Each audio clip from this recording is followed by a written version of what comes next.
আসসালামু আলাইকুম এভরিওয়ান। আশা করি আল্লাহর রহমতে সকলেই ভালো আছেন। আজকে আমি আপনাদের সাথে শেয়ার করতে চলেছি ইলিশের দো পেঁয়াজি।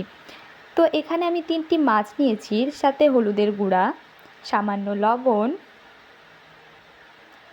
মরিচের গুঁড়া, তার সাথে অ্যাড করব সরিষার তেল।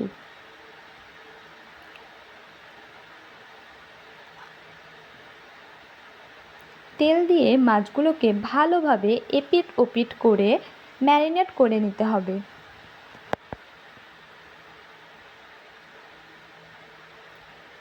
এ পর্যায়ে মাছগুলোকে ভালোভাবে ম্যারিনেট করে নেওয়ার পরে মাছগুলোকে আমি 10 মিনিটের জন্য সুন্দর মতো রেস্টে রেখে দেব।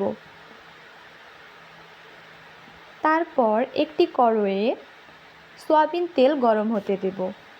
তেলটিকে ভালোভাবে গরম করে নেওয়ার পর এক এক করে আমি ইলিশ মাছগুলোকে ভেজে নিব।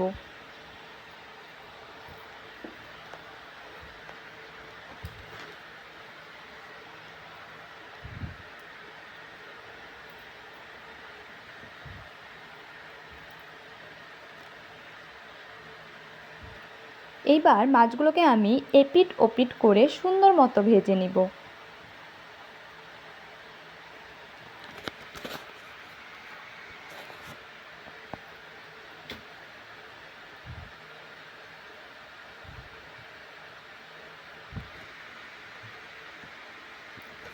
এ পর্যায়ে মাছগুলো ভাজা হয়ে গেলে আমি একটি বাটিতে মাছগুলোকে তুলে নিব।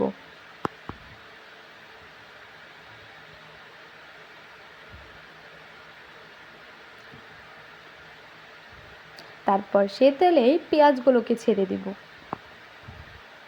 পেঁয়াজগুলো হালকা লাল হয়ে আসলে তাতে আমি 2 চামচ পেঁয়াজ বাটা,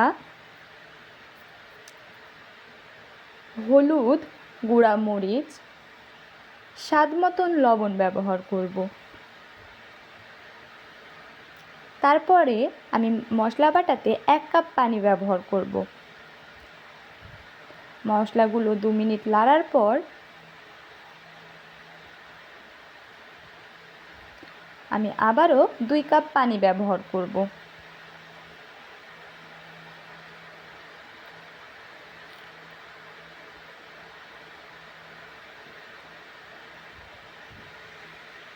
আমি মশলাটিকে আবারও 3 থেকে 4 মিনিটের জন্য কষিয়ে নিব।